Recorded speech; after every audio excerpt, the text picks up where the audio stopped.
ஓம் ஸ்ரீ ராகவேந்திராய நமக.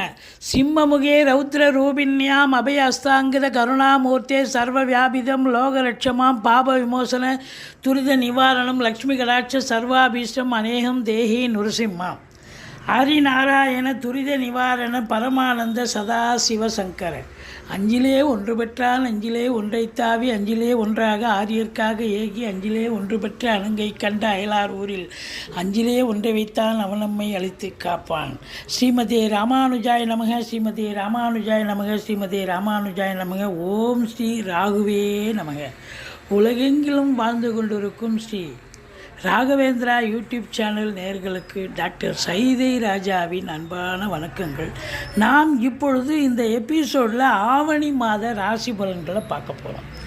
மொத்தம் 31 நாள், 17/8/2024 முதல் 16/9/2024 வரைக்கும் உள்ளடக்கிய நாட்களுக்கு வாக்கிய பஞ்சாங்க அடிப்படையில் கிரகங்கள் எப்பேற்பட்ட பலனை வழங்கப் போகிறது என்பதை பார்க்க போகிறோம். ஆவணி 3ஆம் தேதி பௌர்ணமி திதி, ஆவணி 17 அமாவாசை திதி வருகிறது. வாங்க ராசிக்குள் செல்லலாம். இதுவரைக்கும் எங்கள் சேனலை பார்த்து கொண்டிருக்கும் அன்பர்கள், சப்ஸ்கிரைப் செய்யாதவர்கள் சப்ஸ்கிரைப் செய்து கொள்ளும்படி கேட்டுக்கொள்கிறோம். ரைட் சைடில் சப்ஸ்கிரைப் இருக்கும், பெல் பட்டன் இருக்கும், ரெண்டுத்தையும் ப்ரெஸ் பண்ணிங்கன்னா அடுத்த நொடியே எங்களுடைய வீடியோ உங்களை நோக்கி வர துவங்கிவிடும். மேஷ ராசி காலபுருஷனுக்கு முதல் ராசி அஸ்வினி பரணி கார்த்திகை முதல் பாதம் உள்ளடக்கியது.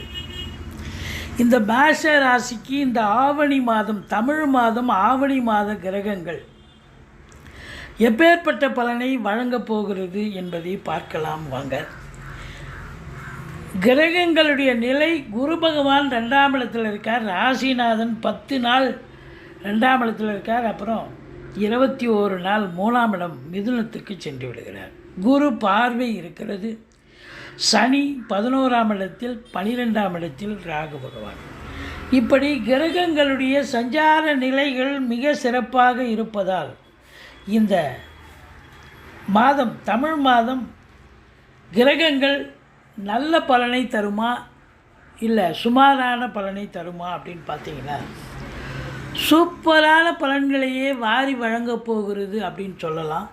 நம்ம எதுவாக இருந்தாலும், மைனஸாக இருந்தாலும் கரெக்டாக சொல்லிவிடுவோம், ப்ளஸ்ஸாக இருந்தாலும் சொல்லிவிடுவோம். அதாவது நம்மளை பொறுத்தவரையிலையும் சில பேர் இப்போ பாசிட்டிவாகவே சொல்லுவாங்க, நம்ம நெகட்டிவும் இருக்கிறத எடுத்து சொல்லக்கூடிய ஒரு நிலையில் இருக்கும். உங்களுக்கு பாருங்கள், ராசிநாதன் 2ஆம் இடத்துல 10 நாள் இருக்கார். சூப்பர். இந்த 10 நாள் நல்லா இருக்குமா, அப்புறம் நல்லா இருக்காதா அப்படின்னா அதுக்கப்புறம் 3ஆம் இடம் போயிடுறார் முயற்சி ஸ்தானத்தில். ஸோ ராசிநாதன் பொறுத்தவரையிலையும் நல்ல நிலையில் இருக்கிறதால கௌரவம், புகழ், அந்தஸ்து, செல்வம், செல்வாக்கு, தன்னம்பிக்கை ஏற்படக்கூடிய காலம். அதில் குறிப்பாக பார்த்தீங்கன்னா 2ல் குரு இருக்கிற வரைக்கும் இந்த மேஷ ராசி அன்பர்களுக்கு ஒரு பொற்காலம் அப்படின்னே சொல்லலாம். இந்த ஓராண்டு காலம், அது அடுத்த மே மாதம் வரைக்கும் குரு அங்கே தான் இருப்பார். அது வரைக்கும் பார்த்திங்கன்னா இந்த மேஷ ராசியில் பிறந்த அன்பர்களுக்கு காசு பணம் வரவை பற்றி கவலையே இல்லை. ஏதாவது ஒரு ரூட்டில் ஒரு வாசல் 3 நாள் இன்னொரு வாசல் கடவுள் திறந்து காசு பணம் படி அளப்பார். அப்படி 2ஆம் இடத்துல தனகாரகன் தனஸ்தானத்தில் இருப்பது கொடுத்து வைக்கணும் இல்லைங்களா, ரொம்ப சூப்பர். அது மட்டும் இல்லைங்க, குடும்பஸ்தானத்தில் குரு இருக்கிறதுங்கிறது குடும்பத்தில் ஒரு அமைதி, நிம்மதி, சந்தோஷம், குதூகலம் ஏற்படக்கூடிய காலம். உங்கள் வாக்கு ஸ்தானமும் கூட, வாக்கு ஸ்தானத்தில் குரு வந்து அமர்ந்தாருன்னு சொன்னால் அப்போ உங்கள் வாக்கு பலிதமாகும். பலிதம் சொன்னால் எல்லாருக்கும் எப்படி பலிதமாகும்? இப்போ உதாரணமாக ஒரு ஜோசியர் இருக்கார், அவருக்கு வேணால் வாக்கு பலிதம் ஏற்படலாம். அவருக்கு தொழில் நல்லா பிரம்மாண்டமாக நல்லா சென்று நல்லா சம்பாத்தியம் பண்ணலாம். இப்போ வழக்கறிஞர்கள், ஆசிரியர்கள், இவங்களுக்கு எப்படி? இவங்களுடைய வாக்கு செல்வாக்கை பெறும். ஆனால் இவ்வளோ நாளாக எங்கேப்பா இருந்த உங்கள் திறமையை வச்சுக்கிட்டு அப்படின்னு சொல்கிற அளவுக்கு திறமை வெளிப்பாடாகி உங்களுக்கு நல்ல பெயர், புகழ், அந்தஸ்து கிடைக்கக்கூடிய ஒரு தருணம். மற்றபடி முதல் 10 நாளாக இருந்தாலும் குரு மங்கள யோகம் ஏற்படுகிறது. குரு மங்களம் யோகம் ஏற்படுவதால் குடும்பத்தில் சுப நிகழ்ச்சிகள் நடத்துறது நல்லது. ஒரு வீடு வாங்க, மனம் வாங்க, தோட்டம், அதாவது எல்லாமே சுபமாக அமையக்கூடிய ஒரு, அதான் மங்களகாரகன் அப்படின்னு பேரே அவருக்கு இருக்குன்னு சொன்னால், அதுவும் குருவோடு சேர்ந்தால் இன்னும் சொல்லவே தேவை. சூப்பர். அடுத்த 21 நாளுக்கு அவர் 3ஆம் இடம் போயிடுறார், முயற்சி ஸ்தானத்தில் போயிடுறார். முயற்சி ஸ்தானத்தில் போய் அவர் 8ஆம் பார்வையாக 10ஆம் வீட்டை பார்க்கிறார். ஒரு ராசிநாதன் 10ஆம் வீட்டை பார்ப்பது என்பது ரொம்ப ரொம்ப சிறப்பு. அப்போது உங்களுடைய சிந்தனை, செயல்கள், எண்ணங்கள் இதில் எல்லாத்தையும் தொழிலில் போட்டு நல்ல தொழிலோ உத்தியோகமோ நீங்கள் எந்த வேலை பார்க்குறீங்களோ அதில் உங்கள் முழு முயற்சியை ஈடுபட்டு சம்பாத்தியத்தை பெரிய லெவலில் கொண்டு வருவீங்க, சாதனை புரிவீர்கள் அப்படின்னு சொல்லலாம். இந்த செவ்வாய் 3ல் இருக்கிறது, எடுக்கின்ற முயற்சி சக்ஸஸ் ஆகும். செவ்வாயினுடைய பார்வை 10ஆம் இடத்தை பார்ப்பதால் தொழில் உத்தியோகம் சிறந்து விளங்கும். அடுத்தது பார்த்தீங்க அப்படின்னு சொன்னால், உங்களுக்கு புத பகவான் 15 நாள் 3க்குடையவன் 4ஆம் இடம், அப்புறம் 5ஆம் இடத்துல இருக்கார். எப்போவுமே எந்த ஒரு கிரகமும் கேந்திர திரிகோணங்களில் இருந்தால் நல்ல பலனையே தரும். அப்போ இளைய சகோதர சகோதரிகளால் நன்மைகள். இந்த பிபிஓ, சாஃப்ட்வேர், ஹார்ட்வேர், தபால் தந்தி, லாக்கா, கொரியர் சர்வீஸ், விளையாட்டு வீரர்கள், வீராங்கனைகள், நடனக் கலைஞர்கள், ஸ்டண்ட்டு கலைஞர்கள், பின்னணி பாடகர்கள், இசை அமைப்பாளர்கள், இசை வல்லுநர்கள், சினிமா மற்றும் தொலைக்காட்சி பிரிவில் பணியாற்றக்கூடிய நடிகர் நடிகைகள், டெக்னீஷியன்கள், எடிட்டர்கள், கேமராமேன்கள், புகைப்பட கலைஞர்கள் அத்துணை பேர்களுக்கும் வாய்ப்புகள் கதவை தட்டப்போகிறது. உங்களுக்கு பாருங்கள், 5ஆம் இடத்துல சூரியன் ஆட்சி பெறுகிறார். இந்த ஆவணி மாதம் அப்படின்னு சொன்னாலே அற்புதமான மாதம். சூரியன் ஆட்சி பெறுவது மிக மிக சிறப்பு. அவருடைய வீட்டுக்கு அவர் போய் ஆட்சியாக இருக்கிறார். அப்போ சாதிக்கக்கூடிய ஒரு நேரம். அப்போ 5ஆம் இடம் உங்களுக்கு சிறப்பாகிறது. பூர்வ புண்ணியஸ்தானம் மேஷராசிக்கு வலுக்கிறது. குழந்தைகளுடைய வளர்ச்சி, குழந்தைகளால் பெருமை, பேறு, புகழ், அந்தஸ்து கிடைக்கும். அவங்களுடைய கல்வியும் மேம்பாடடையும். குழந்தை பாக்கியம் இல்லாதவர்களுக்கு குழந்தை பேறு கிடைக்கக்கூடிய காலகட்டம். பூர்வீகத்தில் இதனால் வரைக்கும் இருந்து வந்த பிரச்சனைகள்லாம் அகன்று இப்போ பூர்வீகத்தில் ஒரு சந்தோஷமாக இருக்கக்கூடிய ஒரு நிலை அப்படின்னு சொல்லணும். மற்றபடி உங்களுக்கு இந்த குரு பகவான் 6ஆம் இடத்தை பார்க்கிறார். இந்த 6ஆம் இடத்தை குரு பார்க்கிறார் அப்படின்னும் பொழுது 6ல் சுக்கிரன் இருக்கார். அதிகபட்சமாக 21 நாள் இருக்கார். அப்போ இருந்தாலும் நீச்ச பங்கம் பெறுகிறார் சுக்கிரன். இப்போ பொருளாதார மேன்மை கண்டிப்பாக உண்டு. எதிரிகள் ஓடி ஒளிவார்கள். கடன் சுமை படிப்படியாக குறையும். கோர்ட்டில் கேஸ் எதாக இருந்தால் சாதகமாக தீர்ப்பு வரும். வெளியூர், வெளிமாநிலம், வெளிநாட்டு பயணம் அனுகூலத்தை தரும். அதே நேரத்தில் பார்த்தீங்கன்னு சொன்னால் உங்களுக்கு இந்த கேது வேறு சேர்ந்து இருக்கிறதால, கேதுவும் சுக்கிரனும் சேர்ந்து குரு பார்வையில் இருக்கிறதால ஆன்மீகத்தில் நாட்டம் அதிகரிக்கும். ஆலய வழிபாடுகள் செய்வீர்கள். நன்கொடைகள் வழங்கி மகிழ்வீர்கள்.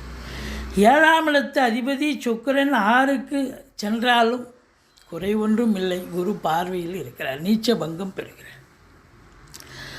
சில நேரங்களில் கணவன் மனைவி இடையே கருத்து வேறுபாடு ஏற்படலாம். மற்றபடி குறை ஒன்றும் இல்லை. மறைமூர்த்தி கண்ணா என்று சொல்லலாம். நண்பர்களால் ஆதரவு. கூட்டு தொழில் சிறந்து விளங்கும். திடீர் அதிர்ஷ்ட வாய்ப்புகள் ஏற்படும். வரா கடன்கள் வசூலாகும். இன்சூரன்ஸ் பணம் கிளைம் ஆகி கைக்கு வரக்கூடிய காலகட்டம். வாரிசே இல்லாத குடும்பங்களுக்கு உங்களை வாரிசாக நியமித்து அவங்களுடைய சொத்து பத்து நகை நட்டு லிக்விட் கேஷ் உங்கள் பெயருக்கு மாற்றி எழுதக்கூடிய விபரீத ராஜயோகம் ஏற்படும். இந்த 9ஆம் இடத்தை செவ்வாய் பார்ப்பதால் தந்தைக்கும் உங்களுக்கும் ஒரு நல்ல ஒரு அண்டர்ஸ்டாண்டிங் ஏற்பட்டு தந்தைக்கு அனுகூலங்களை தருவீர்கள். இல்லை தந்தையால் உங்களுக்கு அனுகூலம் கிடைக்கும். இல்லை ஒரு சிலர் வெளியூர், வெளிநாட்டு பயணம் செல்வதாக இருந்தால் தாராளமாக செல்லலாம். அதனால் அனுகூலத்தை பெறப்போகிறீர்கள். இந்த செவ்வாய் பகவான் 8ஆம் பார்வையாக 10ஆம் வீட்டை பார்ப்பதால் காவல்துறை, தீயணைப்புத்துறை, மருத்துவத்துறை, இராணுவத்துறை, ஐஏஎஸ், ஐபிஎஸ், ஐஎஃப்எஸ், அதற்கு நிகரான பணியில் இருக்கும் அன்பர்கள், ரசாயனத் துறையில் இருப்பவர்கள், கடைநிலை ஊழியர்கள், இன்னும் பிற அரசு ஊழியர்கள், செங்கல், மணல், ஜல்லி, ஹார்ட்வேர்ஸ் போன்ற பிரிவில் பணியாற்றுபவர்கள், ஃப்ளாட் ப்ரமோட்டர்ஸ், பில்டர்ஸ், கட்டிடக் கலைஞர்கள், இடம் வாங்கி விற்கக்கூடிய அன்பர்கள், இவங்க எல்லோருக்கும் பார்த்திங்கன்னா ஒரு அற்புதமான காலகட்டம். இந்த பூமிக்காரகன் இல்லையா, அவர் 10ஆம் இடத்தை பார்க்குறாருன்னு சொன்னால் இப்போ ஃப்ளாட் ப்ரமோட்டர்ஸ், பில்டர்ஸ், கட்டிடக் கலைஞர்கள், புரோக்கரேஜ் பண்ணக்கூடியவர்கள், இந்த செவ்வாயினுடைய ஆதிக்கம் நிறைந்த அன்பர்கள் அத்துணை பேர்களுக்கும் ஒரு பொற்காலம் என்று சொன்னால் மிகையாகாது. புதுசாக வேலைவாய்ப்புக்காக முயற்சி பண்ணுறவங்களும் இளைஞர்கள் வேலைவாய்ப்பு கண்டிப்பாக கிடைக்கும். இல்லை தொழில் பண்ணணும்னு நினச்சா தொழில் பண்ணுங்கள், தொழிலும் சிறப்பாக செல்லும். மற்றபடி உங்களுக்கு 11ஆம் இடத்து அதிபதி சனி பகவான் உங்களுக்கு பாருங்கள் எங்கே இருக்கிறார் அப்படின்னாக்கா, அவர் 11ஆம் இடத்தில் இருக்கிறார். 12இல் அமர்ந்திருக்கும், அதாவது ராகுவனுடைய சாரம் பெற்றிருக்கார். அப்போது உங்களை பொறுத்தவரையிலையும் அந்நிய பொருளாதாரம் வீடு தேடி வரும். வெளிநாடு போகணும்னு நினைக்கக்கூடியவர்கள் தாராளமாக செல்லலாம். இரும்பு சார்ந்த துறை, அதாவது சின்ன லேத் ஃபேக்ட்ரிலேருந்து பெரிய கம்பெனி வரைக்கும் இரும்பு இல்லாத உபகரணங்கள் இல்லை. அப்போது அதில் பணியாற்றக்கூடிய சின்ன கம்பெனியாக இருக்கட்டும், பெரிய தொழிற்சாலையாக இருக்கட்டும், தொழிலாளிகள் முதலாளிகள் அனைவர்களுக்கும் அற்புதமான ஒரு மாதம். அது மட்டும் இல்லைங்க, உங்களுக்கு பூமிக்கு அடியில் நிலக்கரி சுரங்கம் பெட்ரோலியம் ப்ராடக்டில் பணியாற்றுபவர்களுக்கும் சிறப்பான காலகட்டம். இந்த ராகு பகவான் 12இல் இருப்பது என்பது மிக மிக சிறப்பு. அவர் பாருங்கள் சனிச்சாரம் வாங்கியிருக்கார், சனி ராகுச்சாரம் வாங்கியிருக்கார், ராகு சனிச்சாரம் வாங்கியிருக்கார். அப்போ ஒருத்தருக்கு ஒருத்தர் ஒரு அண்டர்ஸ்டாண்டிங்காக வேலை பார்ப்பாங்க. அப்போது உங்களை பொறுத்தவரையிலையும் இந்த வெளியூர் வெளிநாட்டு பயணம் அனுகூலத்தை தரும், நல்ல சம்பாத்தியத்தை ஏற்படுத்தி தரும். தாராளமாக உள்நாட்டு வாணிபம், வெளிநாட்டு வாணிபம், ஏற்றுமதி இறக்குமதியாளர்கள், ஷேர் மார்க்கெட்டில் இன்வெஸ்ட் பண்ணுறவங்க, ஸ்பெக்குலேஷன் பண்ணுறவங்க, ஆன்லைன் பிஸ்னஸ் பண்ணுறவங்க, ஹோட்டல் பிஸ்னஸ் பண்ணுறவங்க, இவங்களுக்கெல்லாம் சிறப்பான காலம். தாராளமாக நம்பி வெளிநாடு போகலாம். இந்த குரு பாருங்கள், குரு பகவான் வாங்கியது செவ்வாய் சாரம். செவ்வாய் உங்கள் ராசிநாதன் பூமிகாரகன் செவ்வாயினுடைய சாரம் பெற்றிருப்பதால், அப்போ பூமி சம்பந்தப்பட்ட தொழில், இந்த காவல்துறை, தீயணைப்புத்துறை, மருத்துவத்துறை, இந்த யூனிஃபார்ம் போட்ட அன்பர்கள், இவங்க எல்லாருக்கும் பார்த்திங்கன்னா அரசு தனியார் துறையாகட்டும், அரசு துறையாகட்டும், அற்புதமாக சம்பாத்தியம், அற்புதமான ஒரு மாதம், சந்தோஷமாக வேலை பார்க்கக்கூடிய ஒரு சூழல் ஏற்படும். மொத்தத்தில் இந்த மேஷ ராசி அன்பர்களுக்கு 24, 25, 26 தமிழ் தேதியை தான் குறிப்பிடுறோம்.